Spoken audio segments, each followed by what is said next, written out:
Welcome to AA 100 Live, our full-day focus on the international market. I'm Thomas Lane, the Group Technical Editor of Building Magazine, and I'm also the editor of the AA 100. This session examines the current state of the international architecture market and how this might change over time. This includes regional hotspots and the areas not doing so well, and the varying priorities of different parts of the world. We will also cover the challenges of operating in different regions and how these might be overcome. We will also talk about what it means to break into the international market. To discuss this, I am joined by three experts from architecture practices that have all appeared in this year's WA 100 rankings. I'm joined by Raymond Ho, the Regional Director of BDP, who are the UK's second biggest architectural practice. Tony Burley, the UK Business Director for Architecture and Urbanism Group for Arcadis, who has stormed in at position number 2 in the W100 rankings. And Ed Baker, the Practice Principal and Global Urbanism Leader at Broadway Malyon, who I think are correct in saying have appeared in the W100 for the first time this year. The way the session will work is that each panelist will speak up for 10 minutes about their perspectives on the international market. And once the formal presentations are over, we will take questions from you, the audience. So please do submit your questions that you want to put to our panel. So in terms of running order, it will be Raymond followed by Tony, then Ed. Raymond's going to cover the trendsetters, the market, the sort of sectors that are doing well, and how BDP looks into the future to anticipate change. Tony's going to offer a personal reflection of working in international markets and operating a design division within a big multidisciplinary consultant. And Ed will talk about the markets where Broadway Malyon operates, including the impact of geopolitics. So without further ado, I'd like to hand over to our first speaker, Raymond Ho, the Regional Director of BDP. Thank you. Thank you. Thank you, Thomas, for the kind introduction. And thank you for everybody to join us online. And I'm happy to just share a bit of what I prepared, perhaps a sprinkle of thought looking into the future. And as what everybody would say, image speaks 1,000 or even 1,000,000 words. I would like to show my screen right now, and so that I could even use it as a collateral for my conversation.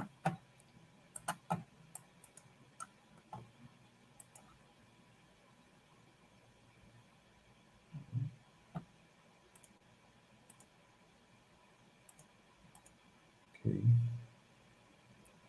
It is not showing this. Okay. Can everybody see my screen at the moment? No, we can't see it. No? Okay, because I will just unshare again. That's it. It's come up now. Okay.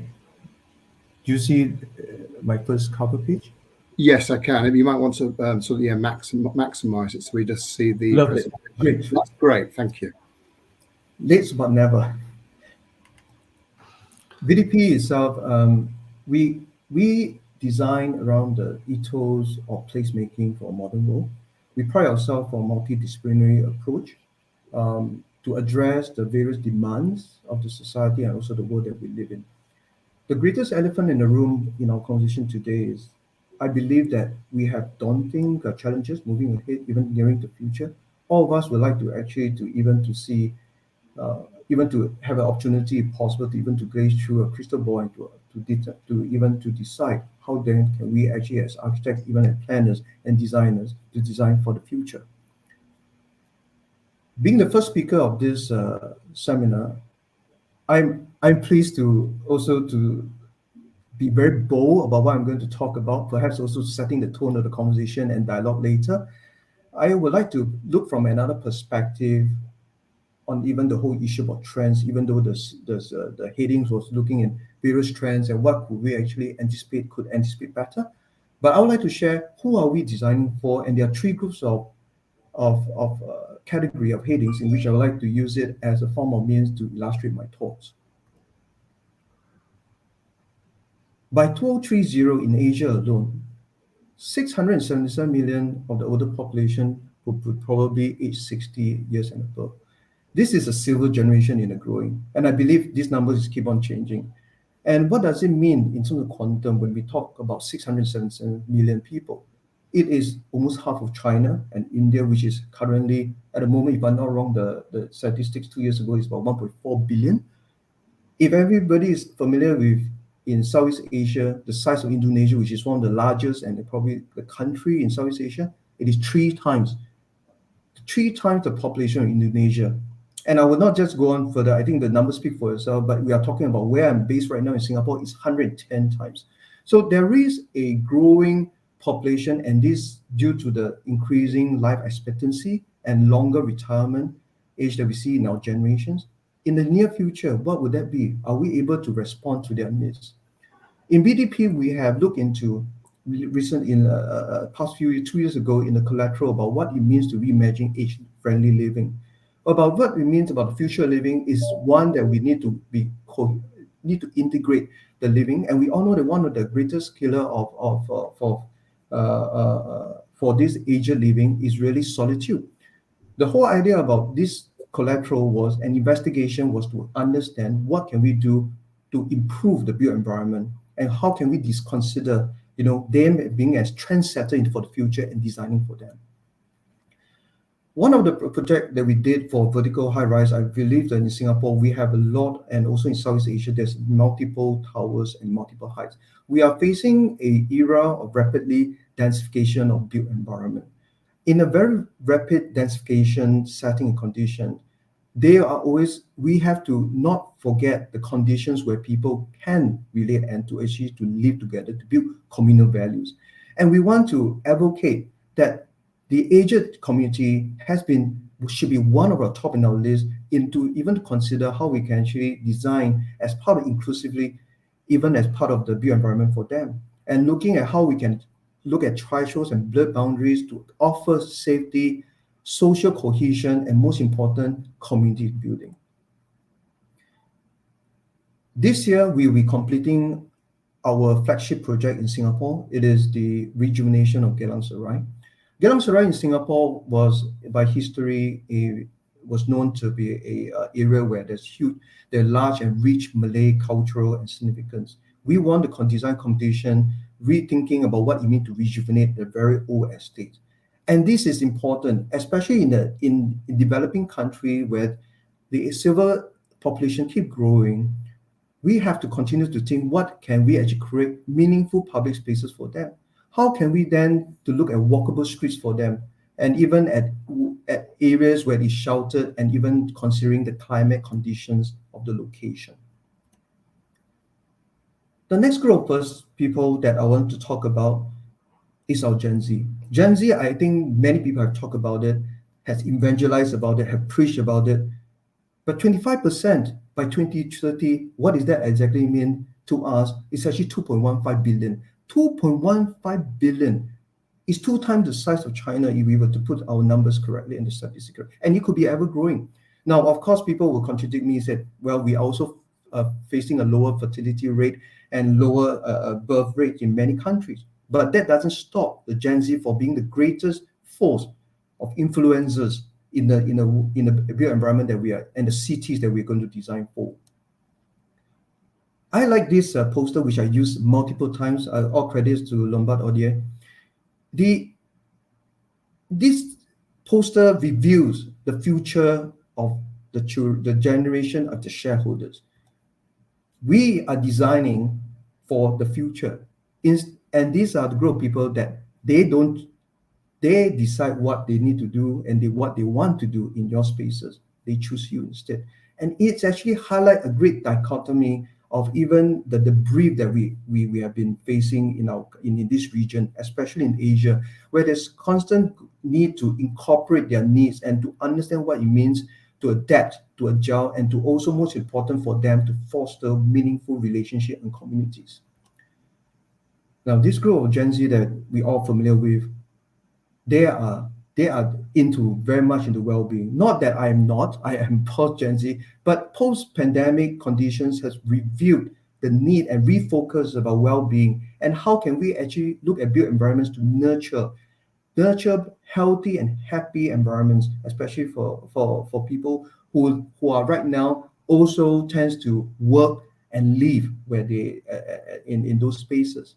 So how then can we actually create an area looking at different parameters and rules of engagement and looking at multiple varieties of spaces and environments?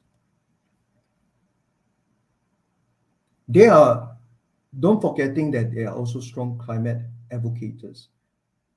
We are seeing a large number of the younger generation defining the brief of the future of the built environment.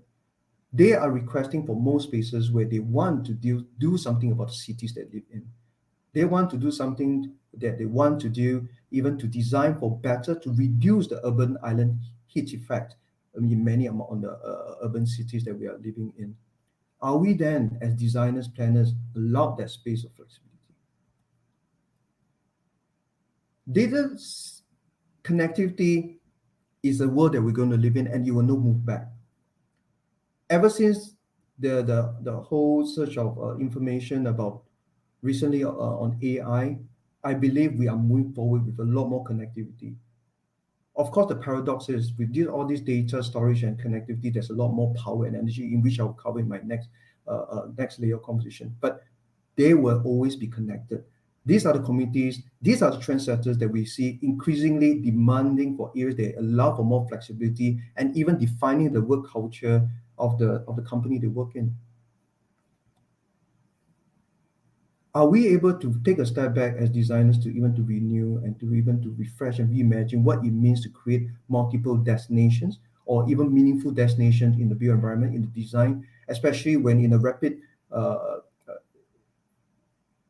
densification, rapid densified built environments to allow even vertical spaces? Are we sacrificing these spaces that for the real estate and not forgetting the real needs of the people who actually use and live there? The last group are not humans, but many will say that they can think like humans. 20 million of the global manufacturing jobs, according to this recent article statistic, will be replaced by robots by 2030. 20 million. It reveals a very daunting condition. Robots and machine technology are here to stay. Are we looking at environments that incorporate them or to separate them? Are we looking at the typology? Are we re-looking at built environment typology to rethink about the assistance and how they could actually to coexist together with us? Would there be a symbiosis relationship, a renewed symbiosis relationship between man and nature in this case? Nature doesn't mean green itself, but also in terms of climate and the machine that we live in. And to look into what it means to regenerate. Are we not looking to this space that to look into the future, what spaces can do and how they can incorporate and be ready proof for the future users? Will there be a rethinking about the mix that we're looking at where it's no longer just terraces or just lobbies? Would then the respective sky roof, park, terrace, and gardens in vertical settings allow for a lot more programmatic opportunities such that they are flexible and readaptable by technology? Last but not least, I probably would like to pose this question, perhaps setting the tone as I mentioned, being the first speaker, the privilege of being the first speaker. How would we reimagine considering the three sets of trendsetters that I just mentioned? I remember this very famous writing quote by Mies van der Rohe. When he said "build, don't talk," he was referring that when you want to design for the client, don't ask him what he needs. You should know what he needs. But take heed for what I think the future will be. I believe we should build and talk. I believe we should rethink about the new archetype that will possibly happen. In the Moyer's futures, one of their explanation of a technology breakthrough is when the curve breaks out from transformation. And if out of the transformation, there is a change and identity that in the world that we're going to live in. I would like to leave this lasting note and probably a concluding, maybe not a concluding note, but from myself, my view is that we should continue to look at design as a force of good, and most importantly, towards a decarbonized future. Thank you very much. Great. Thank you very much indeed for that, Raymond. So we'll move on now to our next speaker, Tony Burley of Arcadis. So over to you, Tony.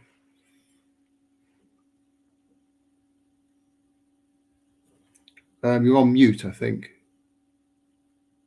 First time today, I swear. So thank you, Thomas. I'm Tony Burley. I'm an architect and I'm the UK Business Unit Director for Architecture and Urbanism within Arcadis. More on that later. When I first started thinking about this topic, I was reminded about that William Gibson quote that the future is already here. It's just not evenly distributed yet. And as he is reported to have first said this quote in 1993, I was reflecting on whether this had been true throughout my own time working in international architecture firms. So my following story is very much a personal reflection of that journey that I've been on within architectural firms market, leading to where we are today and the direction of Arcadis into the future. And it starts in 2001, which was the first time that I'd stepped up from being in a UK one location firm to an international firm context. And going back, I wanted to set some context for 2001. You know, Facebook did not yet exist. There were no iPhones. I had this light blue Nokia phone, nothing that you would want to carry around with you these days. My internet at home was a dial-up connection. Architectural production was split between AutoCAD and MicroStation, and of course, people that could draw by hand. Much project correspondence was done by fax. I doubt whether you could find a fax machine these days. But PowerPoint was doing the same job for us back then as it does for us today. And at that point, I decided, no slides, I'm just going to talk to this topic. So as we need to move on, you know, conference calls in those days were not common and clunky affairs. Models were physical things that were crafted, not printed. Sending large amounts of data normally meant posting a CD. Computer renderings were poor. Amazon was a book and CD retailer. There was this new company that was facilitating online auctions. I never thought they'd go anywhere, but they have. Google was around, but it was still a private company and didn't IPO until 2004. So the international part of being within an international design firm was achieved by moving people around. And, you know, we had American accents and American leadership in our London office, and there were exchange programs to move people between locations for ideas sharing and cultural learning. And there would be themed gatherings of people around market areas and future directions. And it worked well, but of course, in some sense, it was traditional, same old. And that carried on for some time, and for me in more than one company. But of course, things did move on, and there was a transition from CAD to BIM and RTKL, where I worked and became an Arcadian for the first time. We're an earlier adopter of Revit when I was there. Internet speeds increased, and the ability to share large files and libraries of data became much easier. Web-based teleconferencing apps made international meetings and collaborations easier. But as a business, we were still cost centers and rolled up into a larger international business. Not much had changed. But during that time, there was really rapid development and value creation happening elsewhere from what would become the US tech giants. They were effectively shrinking the way that we thought about the world, enabling instant global communication. The global economy was booming and driving people towards urban situations and suburban growth.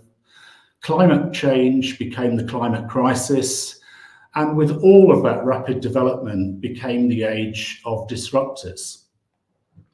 I mean, who would have thought that you could create a global tech company out of a minicab booking system? But it happened. And at this part of my story, I have to kind of issue a reminder that over the 20 years plus of the recollection of this personal recount, I wasn't always in the position of today. And more junior staff members tend to have a different perspective. You know, I was fitting in to structures that were in place. But fast forward to 2012, I joined IBI, deliberately because it was an international firm. And it was a firm which really tolerated lateral thinkers. And I was encouraged to explore around the organization, which had over 60 plus locations around the globe. At first, it was confusing to understand and difficult to know how things fit together.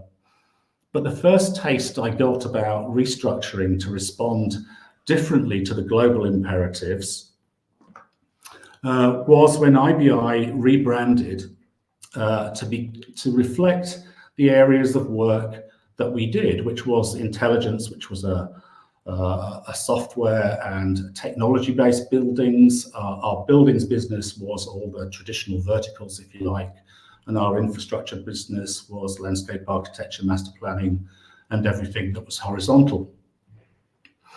And initially, I have to admit that I didn't really recognize the significance of that restructure.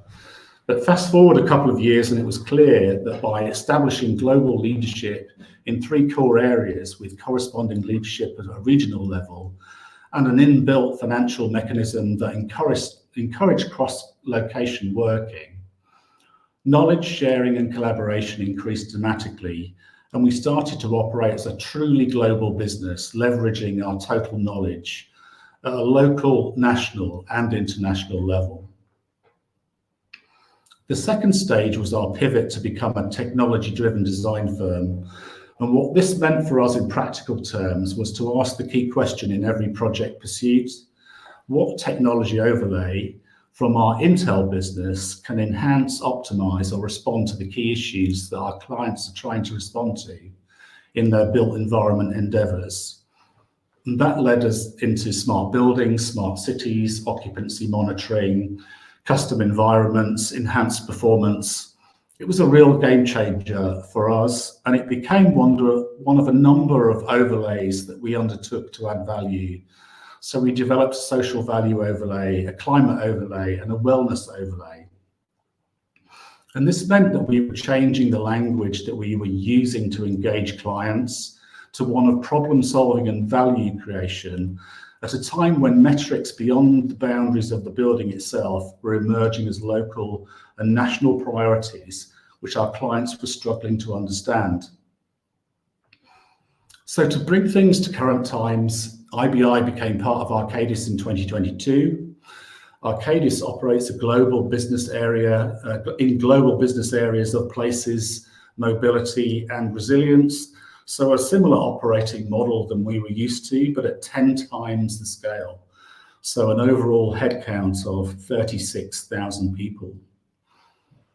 In April of 2023, the IBI and CRTKL brands within Arcadis were brought together under the global leadership of Mansour Kazarouni to form our architecture and urbanism division within the Places global business area. I lead one of the regions one of the 4 regions within that business.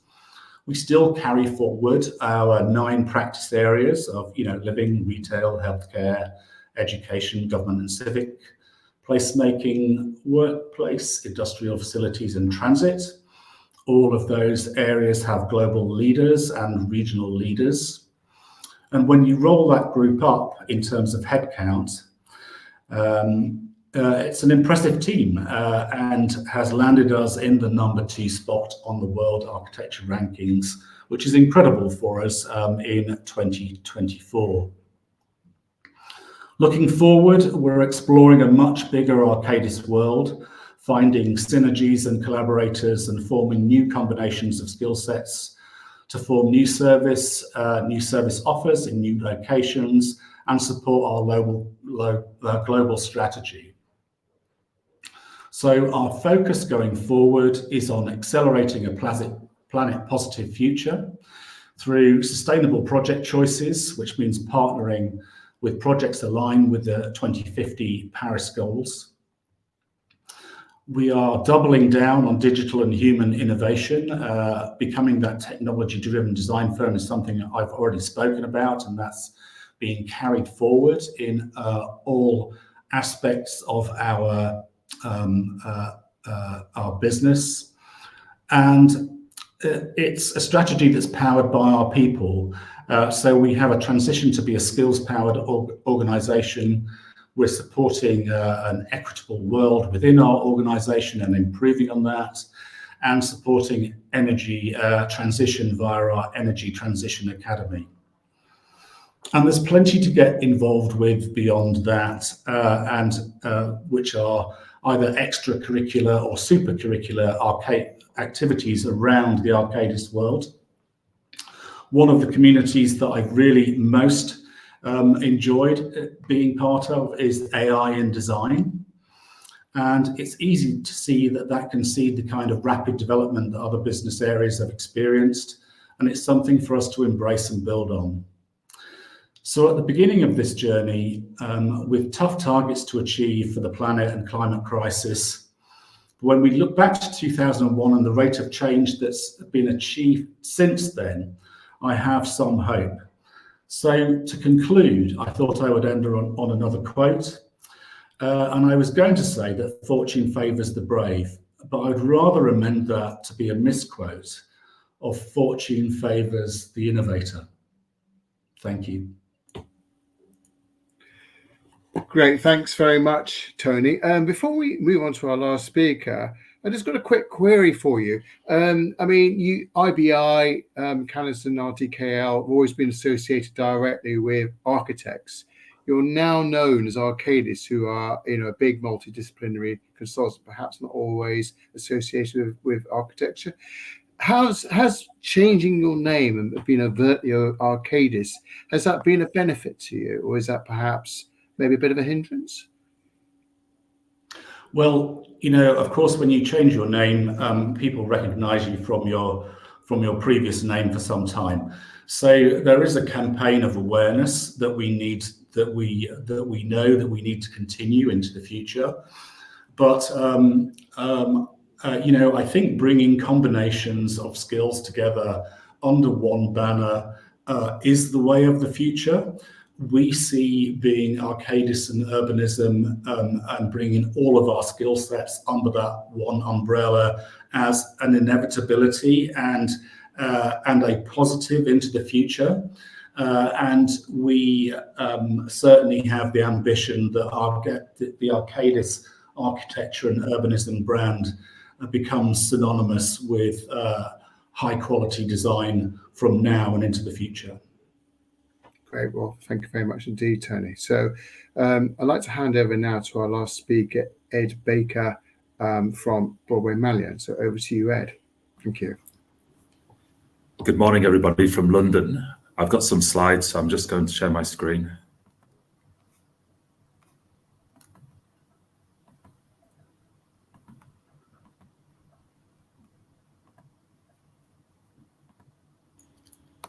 Okay, hope everyone can see the screen. Yeah. Oh, that's great, thank you. Okay, so yes, I'm Ed Baker. I'm a practice principal at Broadway Malyon, and I'm probably the most international member of our practice. I was based in Singapore for 13 years in our studio there, and I moved back to London in the summer.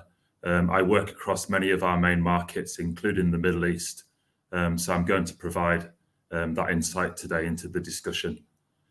Picking up on Tony's conversation, really, I wanted to talk a bit more about us as a practice how we work across our markets, some of the current challenges, and how we can manage these different markets and conditions. So that's the title, International Architecture, looking beyond the traditional practice. So as a business, we are a global practice with local resonance. We have a number of studios around the world. That includes our European studios, our studios in Abu Dhabi in the Middle East, but also in the Far East as well, in Singapore, a very successful studio in India, and in Shanghai as well. And I suppose as a business, we've changed the way that we work. Originally, it was about a London-based headquarters and then flying into different places around the world. And we still have to travel, but really it's about a collection of studios now that very much operate as part of this collective. And I think that's quite a different way of operating. I suppose in planning terms, we call it decentralization. As a business, we are very diverse with all these studios. We're actually an employee-owned business as well, which is very important to the ethos and how we operate as a business. But I think having this collection of studios and individuals really brings that diversity of ideas, different backgrounds, different education and experiences to the way that we work. So it's very about operating in local markets and studios. I think the size of our business as well, we're not the scale of Arcadis or a Gensler, but we have enough people, but it's, as a business, we're able to see everyone as well. And so we're able to exchange ideas, and we do work across all our different studios, often on the same projects, sharing ideas, bringing specialists in, and really working as this collective, global collective. So when we talk about, an international architecture practice, actually, really, it's beyond that. My specialism is urban design and master planning. And really, we're more than architecture. It's about the master planning, the interior design, the landscape architecture, and that integrated skills that you can bring to a project and how we approach what we call creating places. And that really sort of defines our whole approach to design and planning and the places where we work in the world. It's also about scale. So as a business, we work on some very significant strategic projects, which I'll talk about in a moment. So sometimes city planning, regional planning, the planning of those city districts, new towns, and regeneration type projects, campuses and resorts, and down to the building, the public space and the interior level. And that ability to think across the scales is very important, and that defines a lot of the work that we do.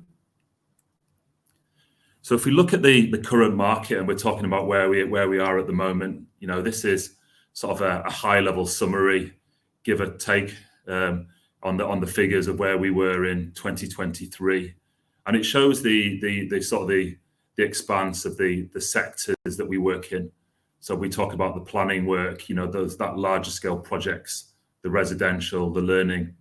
So we don't do everything. There's some sectors that we aren't as strong in, but we have enough of a diversity, and that enables us to work in the key markets we do, and also share some of these skills and knowledges across our global business, which I talked about earlier on. It's that collective approach. So just some of the current work that we're undertaking at the moment, and really sort of defined our last year. For example, we're working on the strategic plan for Greater Muscat. This is a very long strategic vision for a city and a region. So very, very significant, very interesting, very complex projects. In places like Singapore, we've been working on Kelang, which is a competition. We won a regeneration project for the regeneration of some of the older industrial estates. And some of the work like Dolly in Indonesia, which was actually working with the UK government, it's a regeneration project. Very interesting, very much about bottom-up community planning. So that sort of diversity of work. When we talk about sort of residential, and you see some of the work in the UK here, the scale from some of the larger UK residential-driven regeneration projects to some of the more individual homes. But this sort of defines, where we work at the moment. And I think we know that the UK market at the moment is challenging. But this is sort of the type of work that we typically do from London. And as we start to think of other sectors, like, for example, in Singapore, we're very strong on education. And so we've done a lot of education projects. This is a new school in Singapore, which is focused on. This is actually a gaming part of the school, very interesting. And then the American Community School in Abu Dhabi. So in the Middle East, we've delivered a lot of education. And this is a sector that continues to be very strong for us. When we talk about work, Google in Bangalore, a very significant project in India. Our Singapore studio, I don't want to get into trouble, is one of our strongest studios in the business at the moment. The Indian market is very buoyant. We're working on a lot of interesting projects in India, workplace, residential projects. And that sort of scale as well, down to the, working on the frameworks for the banks, the interior design, the fit out work that we do as well globally. And I think being a global practice with our local studios enables us to work on these frameworks successfully and help deliver these projects. Retail is one of our key sectors. The south of Europe markets are stronger than the north at the moment, as a generalization. From Madrid, we do a lot of retail work. This is into North Africa, in Tunisia. And our Lisbon office is very buoyant. The Lisbon has seen a lot of inward investment into Portugal, a lot of hospitality work, also workplace and residential work. So we see, Portugal is quite a key part of our business.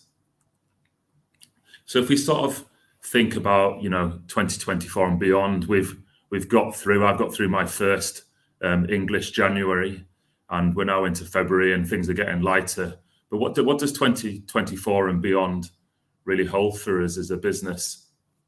I think one of the key things that is really going to influence our markets this year is the fact that the polls and the voting and the elections. And so for us, some of our key markets like Indonesia are having elections, the UK are having elections, India's having elections, and of course the US. And so some of these are affecting the domestic markets. Some of them, like the US, are going to have a bigger influence on the global markets as well. So elections cause disruption, they cause change, they cause uncertainty. And so I think this will have an impact. Some will be more smoother than others, some will be bigger changes. And I think that's going to define this year, really, that sort of disruption. Obviously, conflict. There's the current conflicts. We do a lot of work in the Middle East, like a lot of practices, international practices. And the Middle East has conflicts. It's changing by the day. So is that going to impact our markets? At the moment, there's no obvious impacts, but this will have an impact not just on the Middle East, but the wider global regions as well. And so that's something that will define this year, and it'll be interesting to see how that pans. And obviously ongoing conflicts like Ukraine, and that has had a big impact in lots of different ways on places like the Middle East, but also in Europe, whether it's impacted energy bills and availability. But certainly, and then also we talk about into the future, there's a lot of talk about China and Taiwan and other geopolitics, which do impact our regions. They create uncertainty. So that's something that we need to, in terms of this year, be wary of. Artificial intelligence seems to have gone from leaps and bounds. It's something that we knew was coming, but over the last 2 or 3 years, it's really, come to the fore. So how will that impact our business going forward? Our profession will be disrupted in a major way. It will impact our way of working, and that's not just about the visuals, the mid-journey type storytelling and visions, but how we can use it to automate and create more efficiency within our business. The day-to-day tasks, whether that's related to the production of drawings or how we manage our business.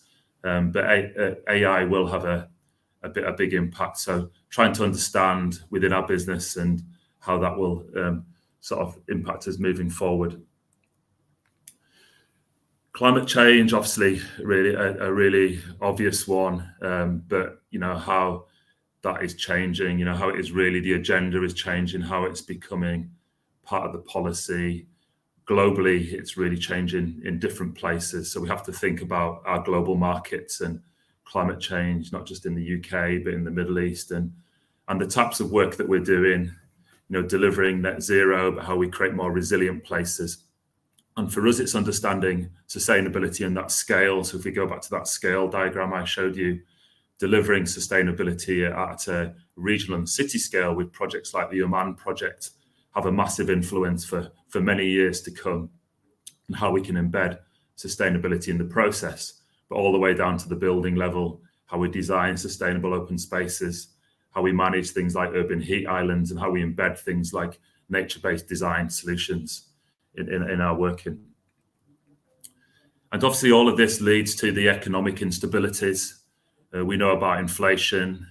Things are improving slightly in different places. We know about the impact of interest rates. We know that money isn't as cheap as it was. And trying to understand really how that's impacting the work we're doing. China has a whole set of issues at the moment. We know about the Evergrande group, that it's gone into liquidation in the last couple of weeks. This has a major impact on China. When we talk about Southeast Asia, China has a huge influence over that region. And I think that movement of money and investment in the markets is really key. I think when we talk about inflation in terms of the cost of building materials, the cost of construction, and one of the things for us as a practice that impacts, those costs are passed down the line, pressures on fee levels and competition for projects. So it all has an ongoing impact. And we talk about more buoyant places like the UAE at the moment, but inflation, and that includes things like the cost of employing staff and operating. So those costs have gone up in these places, and that's sort of going to define how we move forward. So just to finish, really, how as a business do we start to be, more agile?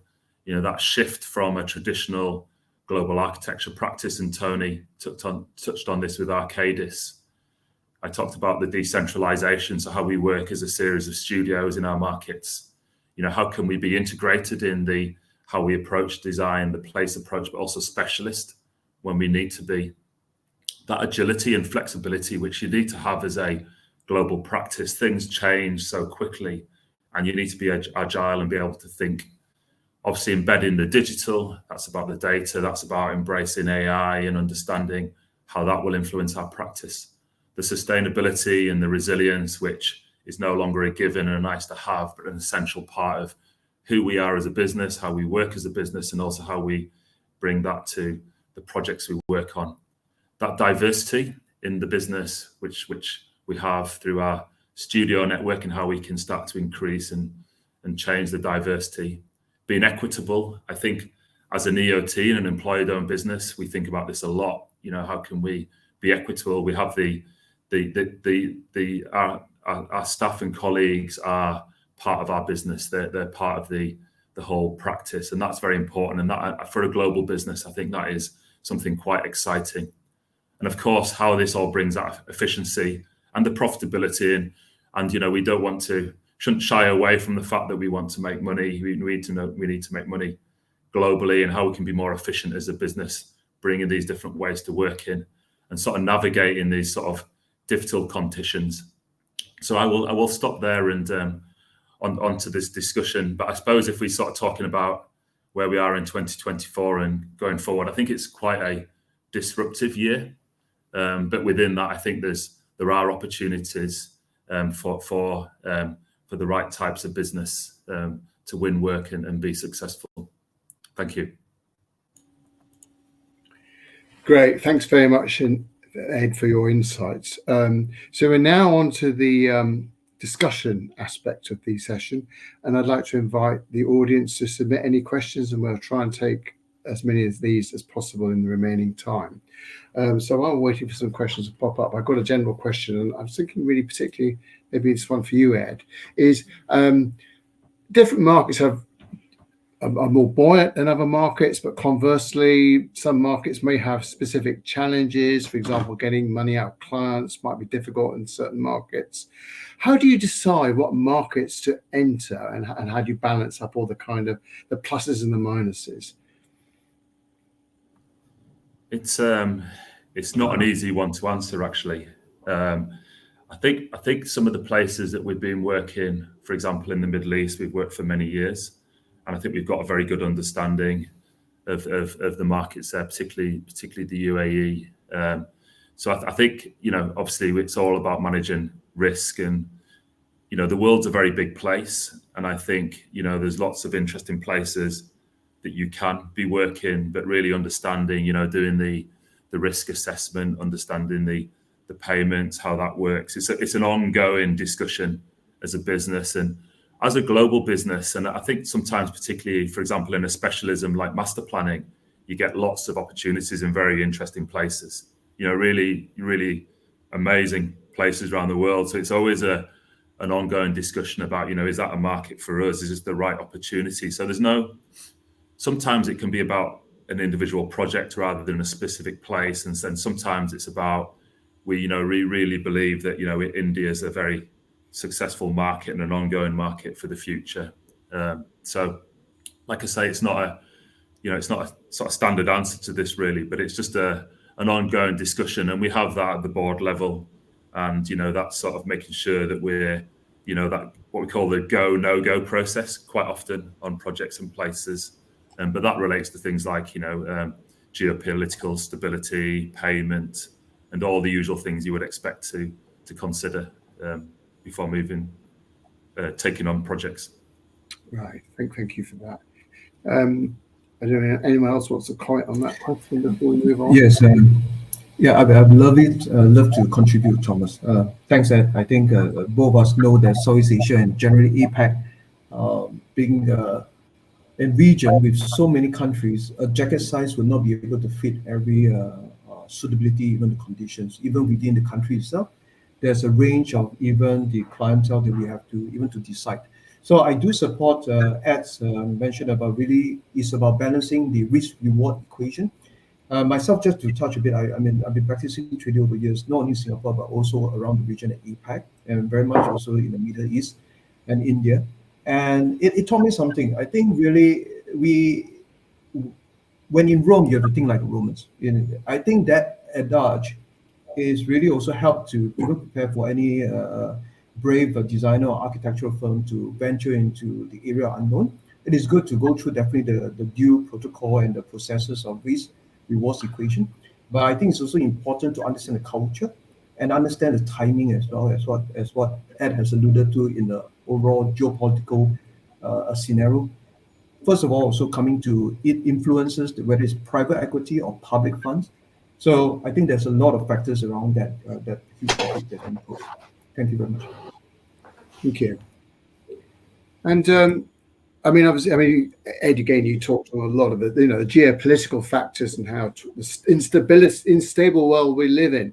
Do you have to sort of, given all those challenges, are you in a position to sort of flex? So if one market looks a bit like it might be very challenging in various aspects, do you then sort of move resources and focus on another market which looks more promising, depending on what's going on in the world?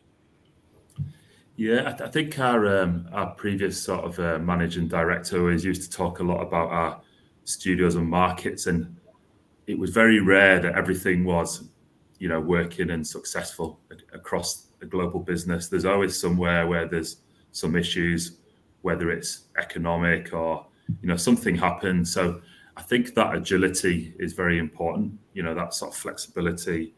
And so it's always sometimes you can see, that, for example, long term, that in APAC, you can see the growth and you can see the fact that the growing middle classes is you can see the markets long term. And then there's the short term things that impact that. And I talked about, for example, the impact of elections. Elections can be very disruptive, and you sort of learn that, for example, an election in Vietnam or Indonesia, and you get to understand how those cycles work as well.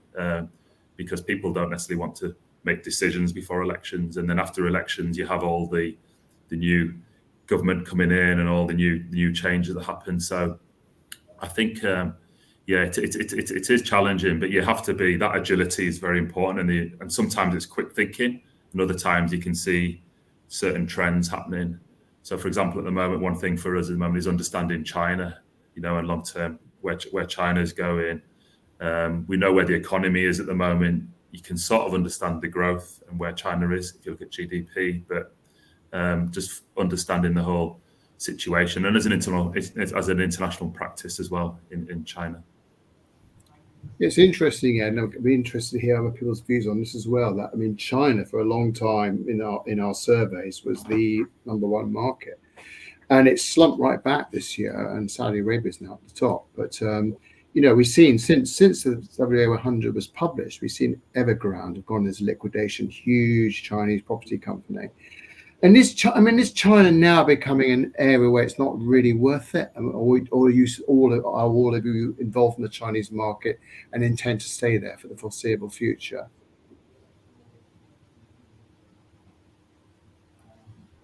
Anyone care to answer that? Well, I can answer in part. China's one of our regions which has suffered in the short term, but over the longer term, I think the population numbers kind of speak for themselves and will drive growth over a longer term period. And I think what's happening currently with Evergrande and other things are a sign of overheating and an over frothy market, and we need to deal with whatever fallout there is from that, and it might overspill to other areas. In that Evergrande was a highly leveraged business. I think these things just indicate how internationally linked all of our market areas are, and it isn't the case that if you're not involved in China, you're not going to be affected by what's happening there. That's a good point. Anyone else want to come in on China before we move on? Yeah. But myself, I practiced in China for about 5 years, and BDP has a studio in China and in India, and we actually form a triangular relationship: Singapore, India, and China. If I were to say that China is in the best of its days, I'm definitely lying to the teeth, as everybody would have agreed with me. But China, I think, in my view, my personal view, is that it is a cycle that it has to go through, where we see that probably where there are areas of weakness, these could be opportunities as well to strengthen. And having said that, in terms of work, in the sectors of work, I think the range of sector of works, some of the sectors are country agnostic. For example, data centers, smart developments. This will constantly be on the radar of developers moving forward, or even infrastructure. So much that we hear one side of the story that there are developers, well-known developers whom I know, going under the red. But there is the flip side of the coin. There are stronger players in China who are actually looking out from China and to grow internationally from there. So in terms of market, I think it's a conversation probably is not going to be covered within in this room. But I will say that the bet is to really look at how you place your eggs moving forward. How you actually put your various eggs in the basket, and which will be hopefully your golden goose egg in time to come. Thank you. Thank you. We're doing this session online, aren't we? And it's an amazing way. Tony, you talked about how the world has changed when it comes to sort of communications. I mean, how much, if you want to work in a new market, let's say, or you've got an established market and there's sudden sort of extra number of projects that you need to service, how much of it can you do remotely, or do you really need to have a physical presence in the country in which you're operating? I'm not sure who you're asking that to, but in our experience, there is, the markets are very different, but the client contact needs to be held locally, but our teams can be completely global. And so as long as there's that element of trust, that the people that have that element of face-to-face communication with communicating, not only taking a brief from a client and understanding what their problem statement is, but then reflecting that back. It's kind of difficult sometimes to do that remotely, but the lion's share of the work can be from anywhere in the world. So we kind of see a difference between the head and the hands. So the head needs to be responding to other heads, but the hands can be anywhere. Anyone else want to comment on that? Yeah, sure. I can comment really. I think it's this. It really is a bit of a hybrid scenario where I think it's fantastic that we can work remote, and I think on a typical project there's a lot more interaction with clients. There's a lot more frequent workshops, and I think it's changed the process, and I think it's probably changed it for the better. Sometimes it feels a bit too frequent, but I think what you do is you've got more of a process with the client team, and rather than building up to a big presentation, which used to be the case, quite often you've got a lot more interim interaction, and working internationally, quite often the teams are in a different place, so you're not able to have as much interaction as if you were, for example, just working on a project in London, your team's in London. So I think that's been the technology has enabled that process. I think having local studios is really important, and I talked about how this sort of decentralization model in Brody Malian, where for example, working on projects in the Middle East, where we've got a Dubai team, and that ability to see clients, and that in person is also very, very important on a project, I think. And it depends on the type of the project as well. Some projects are just more focused around the site and communities and just need more of that interaction, and that's where having a local studio or having very good local partners to work with is really important on a project, and understanding the local codes and the planning regulations and the culture. It just has to be there. So but the sort of why I talked about the older model, where we'd be sat in London and you win a project on the other side of the world and you'd fly in and then disappear. That definitely has changed. But you're able to bring the specialists in. You've got specialists that can come in and work on projects. So it's that sort of hybrid. It's that way of working. Right, thank you. And does that make it easier? If you're looking to recruit architects to do the work, does that sort of hybrid approach make it easier that you can actually employ architects maybe in a country where there's a good availability of people, and then deploy them to work on projects where there's more of a challenge? I suppose I can answer that one. I'll let someone else answer as well. But do you want to? Sorry. Anyone else like to answer that? Tony or Raymond?